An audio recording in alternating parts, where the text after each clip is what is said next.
자, 이제 굉장히 재밌을 것 같은 실험을 한번 해볼 거예요. 실험에 앞서 간단한 기호 설명이 좀 필요한데 이거는 그냥 실험 진행하면서 중간중간에 설명드리도록 하겠습니다. 어차피 간단한 거니까요. 자, 앞에 물이 담긴 3개의 컵이 있죠. 우선 컵에 들어있는 이 각각의 물의 pH를 변화시킬 거예요. 산성으로 변화시킬 물에다가는 요 염산을 좀 부어줘서 산성으로 변화시킬 거고, 가운데 물은 중성으로 그냥 놔둘 거예요. 보통 일반 정수기 물이 중성에 가깝다고 보시면 됩니다.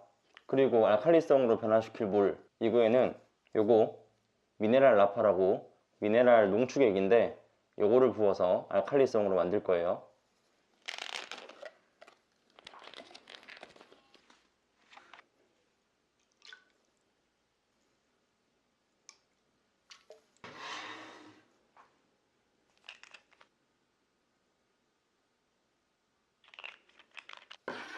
자, 이제 pH를 산성, 중성, 알칼리성으로 바꿨는데 티가 안 나니까 좀 밋밋하죠. 그래서 pH 수치에 따라서 색상이 변화하는 이 알칼리 측정 시약을 사용해서 색상에 변화를 주도록 하겠습니다.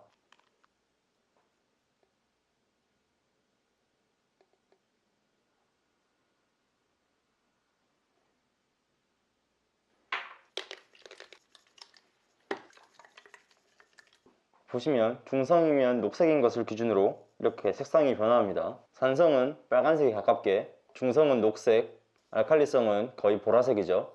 자, 이 상태에서 본격적으로 실험을 해볼 텐데 어떤 실험이냐? 담배 연기는 pH 수치에 어떤 영향을 미치는 거예요.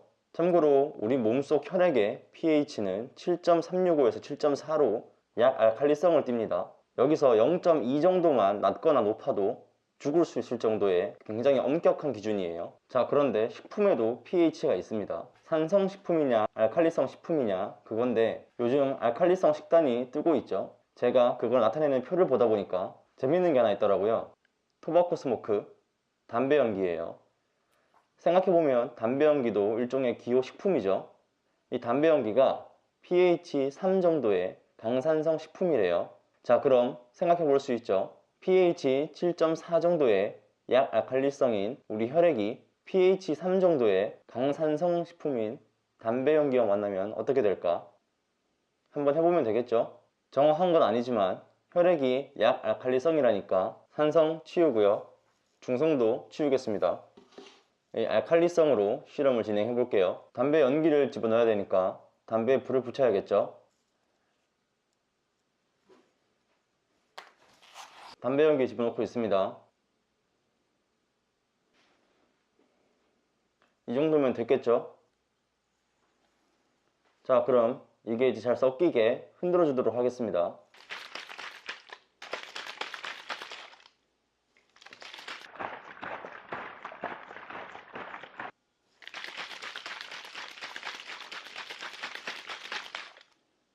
보이시죠? 색깔이 거의 노란색이 됐어요. 이 정도면 거의 pH 5 수준의 산성입니다. 아까 혈액이 7.4 정도라고 했는데 0.2만 낮아도 죽는다고 했죠. 근데 pH 5면 0.2가 아니라 그냥 2가 낮아진 거니까 이미 죽은 목숨입니다. 그런데 흡연자들 담배 핀다고 바로 안 죽죠? 좀 죽었으면 좋겠는데. 담배 연기 뿐만 아니라 소고기, 돼지고기, 초콜릿, 치킨, 맥주 이런 것들 다 강산성 식품입니다. 근데 우리 이런 거 먹어도 바로 안 죽죠? 간단해요. 우리 몸은 그렇게 멍청하지가 않기 때문입니다. 굉장히 쉽게 말하면 알아서 중화작용을 해요. 치맥 먹으면서 담배까지 피면 산성 콤보인데, 우리 몸은 몸속에 있는 알칼리 성분을 끌어다가 알아서 혈액의 pH를 7.4로 만듭니다. 우리 몸속에 있는 대표적인 알칼리 성분으로 칼륨, 칼슘, 마그네슘 등이 있는데, 이런 알칼리성 생체 성분을 우리가 많이 들어본 말로 표현하면 미네랄이라고 하죠. 그래서 물 광고 보다 보면은 미네랄이 많이 들어있어서 좋다고 하죠. 아이시스 8.0도 그 8.0이 말하는 거는 pH 수치예요. 그러니까 약알칼리성을 띠는 물이라는 거죠. 자, 그런데 문제는 우리 몸이 똑똑해서 산성식품을 많이 먹어도 알아서 중화작용을 한다고는 하는데, 이게 10년, 20년 쌓이면은 얘기가 달라지죠. 특히 저를 포함해서 요즘 현대인들 식습관 보면 알칼리성 식품보다 산성식품이 훨씬 많아요. 대표적인 알칼리성 식품을 보면 생 브로콜리, 당근, 블루베리, 포도, 토마토, 올리브, 버섯, 그리고 레몬도 알칼리성 식품이에요. 대충 봐도 우리가 자주 먹는 음식은 아니죠. 그에 반해서 산성식품에는 아까도 말했지만 각종 육류, 치맥, 흰 쌀밥, 설탕, 커피, 치즈, 파스타, 초콜릿 이런 것들이에요. 이게 산성식품이랑 알칼리성 식품이랑 어느 정도 균형을 맞춰야 되는데 현대인들은 거의 산성식품에 기울어져 있다 보니까 알칼리성 식단이 건강식으로 뜨고 있는 겁니다. 그래서 마시는 물도 알칼리 이온수가 뜨고 있죠. 아까 실험할 때 썼던 이거 미네랄 라파, 이것도 그래서 나온 거예요. 식단을 극단적으로 알칼리성으로 바꾸긴 힘드니까 마시는 물이라도 알칼리 이온수로 마시자는 거예요. 너무 홍보하는 것 같다고요?